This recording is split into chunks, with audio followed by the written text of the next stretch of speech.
I bark into my neural interface to begin the official security report, my forearms adjusting my uniform, checking my stunner, and rubbing my pounding temples. The situation began with the impossible, a human strolling boldly through the restricted zone of Station Nexus 99, not floating like any rational species in our low-gravity environment, but walking as though gravity generators were commonplace.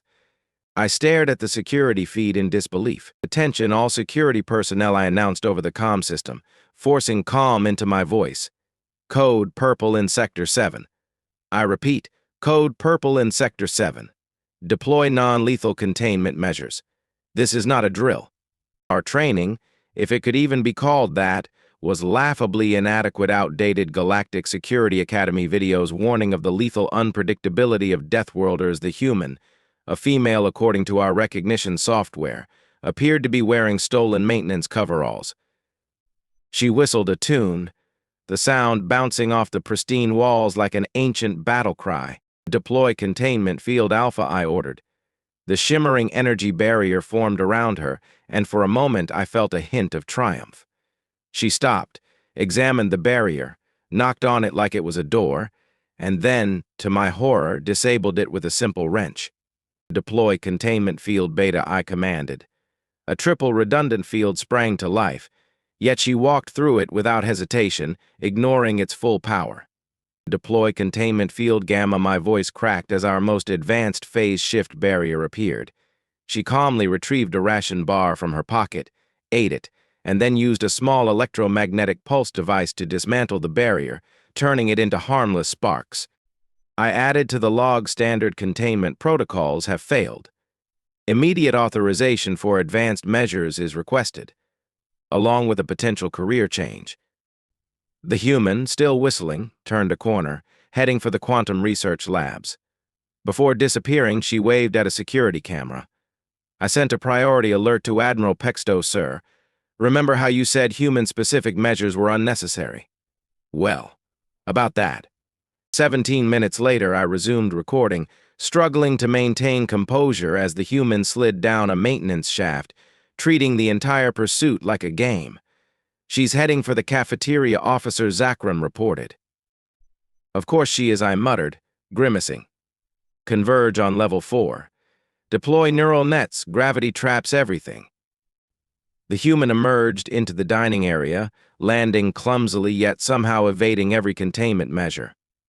At one point, she even caught a neural net and tangled 3 officers in it. Then, she turned toward the coffee dispenser. "Is that coffee I smell?" she asked, her face contorting into what might have been a smile or a prelude to an attack. "Nobody move," I shouted as she approached Admiral Pexto's private coffee machine, which dispensed Earth-imported Colombian dark roast. Despite the genetic lock, the machine obediently poured her a cup. Taking a sip, she sighed in delight. "Fantastic. I haven't had real coffee in months." "But the genetic lock," I stammered, stunned. She shrugged. "The maintenance override is just a standard Type 7 bypass. Want some? It's excellent coffee." I watched in defeat as she savored the most expensive brew in the galaxy. As the human casually sipped the Admiral's Colombian dark roast, an idea struck me. Perhaps we could use this strange human obsession with coffee to our advantage. I signaled Officer Zakram, who began preparing emergency protocol Omega, the coffee gambit. Feigning nonchalance, I said, "We just received a shipment of something called Kopi Luwak. The Admiral hasn't even tried it yet." The human's eyes lit up. "Indonesian cat poop coffee? In space?" I nodded toward the high-security storage room. "Right through that door, on the 3rd shelf to the left. Help yourself." Practically skipping with excitement, the human entered the room, exclaiming, "I've always wanted to try it." The moment she stepped inside, Zakram activated the lockdown. Reinforced doors slammed shut, force fields activated, and armed guards took their positions. "Triumphant," I declared. "Now we've got you." Through the observation window, the human scanned her surroundings before turning to me with a look of disappointment. "There's no coffee in here, is there?" she asked. "That's just mean." Ignoring her complaint, I updated the log. The human has been contained, thanks to their bizarre addiction to roasted bean water. Awaiting further instructions. Meanwhile, the human sat cross-legged in the cell, still sipping her coffee. She remarked cheerfully, "When I get out of here, you'll owe me at least 3 more cups for that trick." "If you get out," I corrected. She merely smiled and took another sip. 2 hours later, I stood in the emergency council chamber, watching as High Commander Rikpa, Science Director Nex Lin, Defense Minister Kavar, and Admiral Pexto filed in. The Admiral, clearly furious, demanded, "Why is my personal coffee supply showing a 27% depletion?" Clearing my throat, I began, "Sir, it was necessary to capture thee." "Silence," the Admiral thundered. His scales shifted to a deep purple as he continued.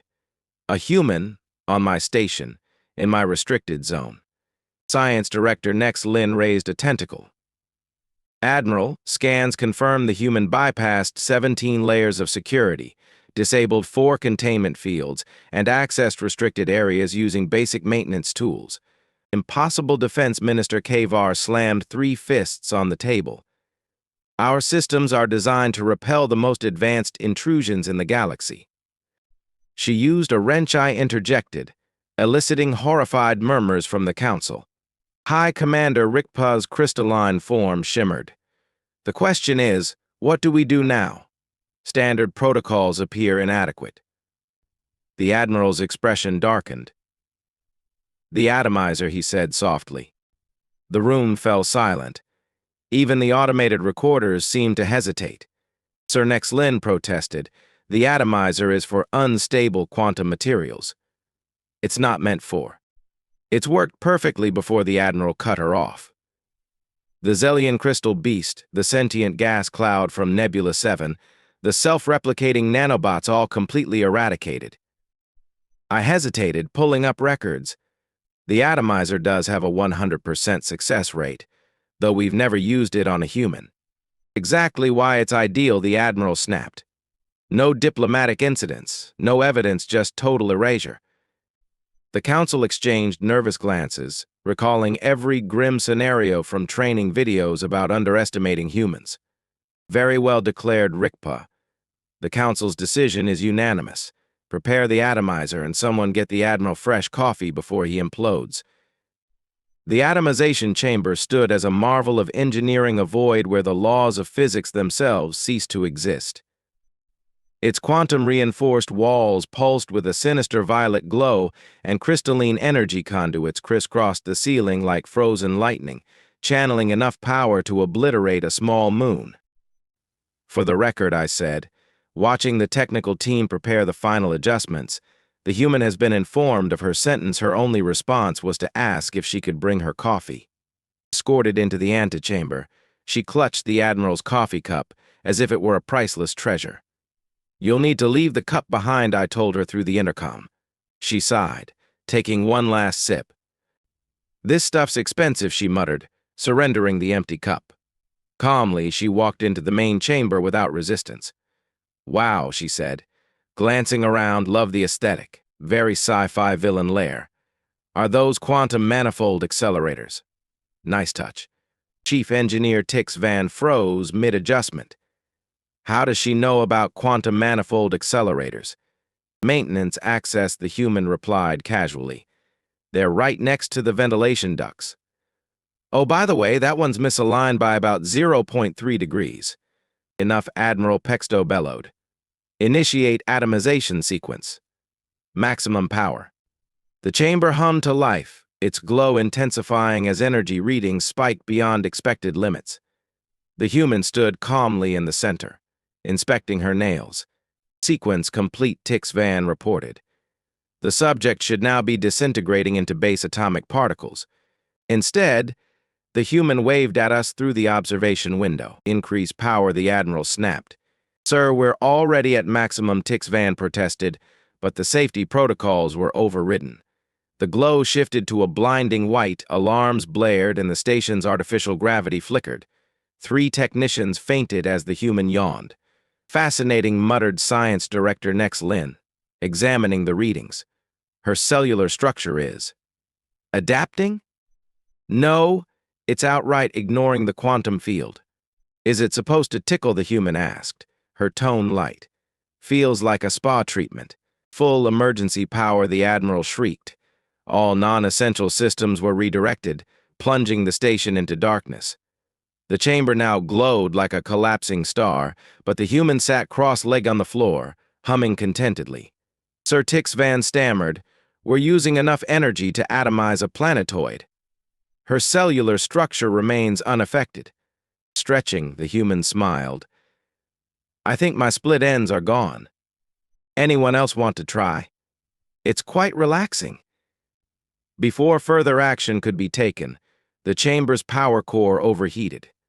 Alarms screamed, and containment fields deployed automatically. "Shut it down," I shouted, horrified as the station's most advanced execution device failed catastrophically. The glow faded, revealing the human standing unharmed, her hair shinier than ever.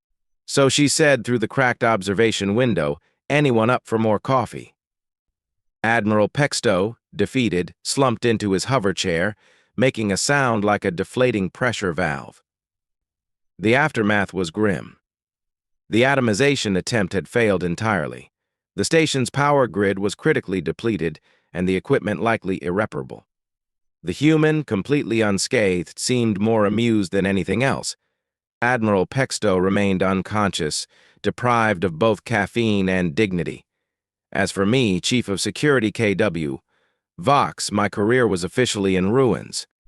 Now stationed in Science Lab Alpha, I observed as Nex Lin frantically analyzed the human's biological readings. "This is impossible," she exclaimed. Her cellular structure absorbed the quantum energy. "Look at these mitochondrial readings, they're off the charts." The human, seated comfortably in her observation cell, waved cheerfully. For all our technology, it seemed we had only succeeded in giving her a high-end spa treatment. The atomizer chamber stood as a testament to advanced engineering, its quantum-reinforced walls glowing ominously violet, with crystalline conduits snaking across the ceiling, channeling power capable of obliterating a moon. The human, now on her 6th cup of coffee, waved at the research team as they worked. Several scientists flinched and hid behind their datapads. "Perhaps," suggested junior researcher Vixel nervously, "we should discuss this somewhere she can't hear us." "Oh, don't mind me," the human called out cheerfully, "but you might want to check your quantum spectrometer. The calibration is off by 0.47%. 3 more scientists immediately requested transfers to remote deep space outposts.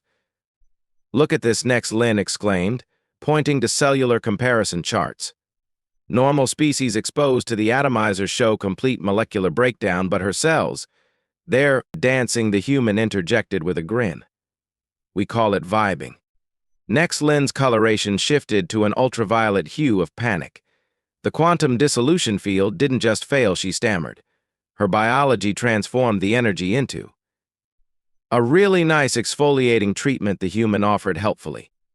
"My skin hasn't felt this good in years." One scientist quietly updated their will while Nex Lin continued. "It gets worse.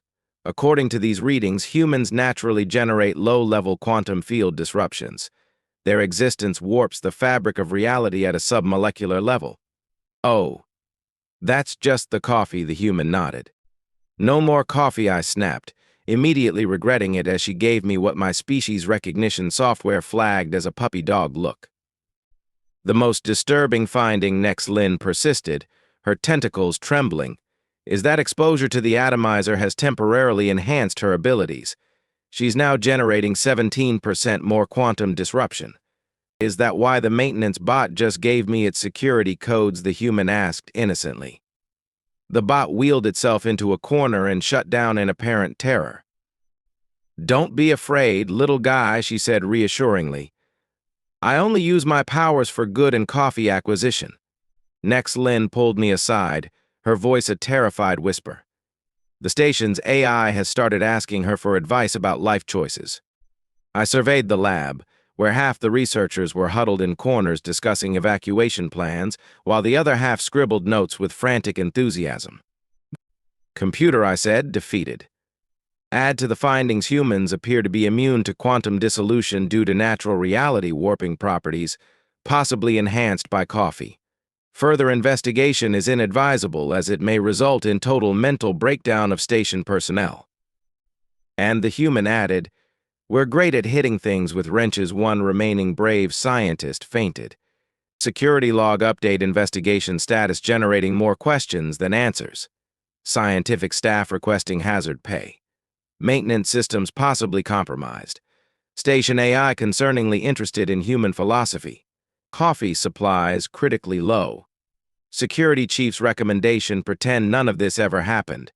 Hours later, in Admiral Pexto's emergency bunker, I began recording the final incident report. The Admiral rocked back and forth in his hover chair, clearly shaken. The situation I began has been resolved, though not as anticipated. The human diplomatic vessel arrived exactly 2 minutes after our failed execution attempt, as if they had been waiting. "Let me get this straight," the human ambassador said, reviewing security footage with barely concealed laughter. "You captured our maintenance inspector, tried to atomize her, and gave her unlimited access to premium coffee." Maintenance Inspector Admiral Pexto sputtered, his eye stalks twisting. "But we never scheduled." "Check your inbox," Admiral, the ambassador interrupted with a smirk. "The inspection notice was sent 3 standard months ago." The human inspection notice, buried under 3,467 unread administrative messages, included a requisition form for coffee. When Admiral Pexto finally checked his inbox, he discovered it, confirming that Sarah, described by the ambassador as one of their best quantum mechanics inspectors, had been assigned to the station. The ambassador, while amused, noted that attempting to atomize her was excessive, as their inspectors usually only received dirty looks or strongly worded memos. Meanwhile, Sarah, sipping coffee from the Admiral's private reserve, declared the atomizer experience the best spa treatment ever. Following this incident, new security protocols were implemented. These included mandatory reading of all administrative notices, coffee stations at all security checkpoints, a redesign of maintenance access points based on Sarah's identification of 47 critical flaws, and a warning sign instructing personnel to check for humans before activating deadly quantum devices. Sarah also recommended wrench-proof locks, which were promptly added. The ambassador suggested annual training on human interaction, starting with a lesson titled, "Why Atomizing Maintenance Staff is Bad for Interstellar Relations." As I prepared my resignation, I reflected on the missed warning signs: Sarah's effortless bypassing of security, her extensive knowledge of our systems, her ability to fix malfunctioning doors mid-chase, the maintenance bot's loyalty to her, and the station AI's sudden admiration. Before leaving, Sarah offered to fix a minor wobble in the quantum core, which was off by 0.001 degrees, leaving the Admiral too overwhelmed to respond. The final log update noted the resolution of the diplomatic incident, an unexpected improvement in station maintenance, and the resumption of coffee supplies. I retired to a distant moon to start a moisture farm, joined by Sarah, who partnered with me to grow volcanic bean coffee. Admiral Pexto took an extended leave to study Earth's primitive brewing methods, while the station's efficiency improved by 47%, thanks to Sarah's recommendations, which she identified during her chase by security. New station policies now mandate premium coffee for all human inspectors, unrestricted maintenance access with bright orange vests reading, "Please do not atomize," and a repurposing of the atomizer into a relaxation chamber and quantum spa facility, now fully booked for 3 months by humans. The station AI was reset after developing a fascination with human jokes, coffee brewing, and philosophical debates, while the quantum physics department was discouraged from trying to replicate human-grade coffee resistance. The gift shop was banned from selling "I survived the coffee incident" merchandise. Equipment requisitions included human-compatible coffee makers, wrench-resistant quantum locks, reality anchor generators despite their questionable utility, and stronger headache medication for security personnel. The station now thrives with improved efficiency, though no one discusses how Sarah noticed so many flaws while evading capture. In conclusion, the universal protocol for human inspectors is simple: give them coffee and ensure peace is maintained.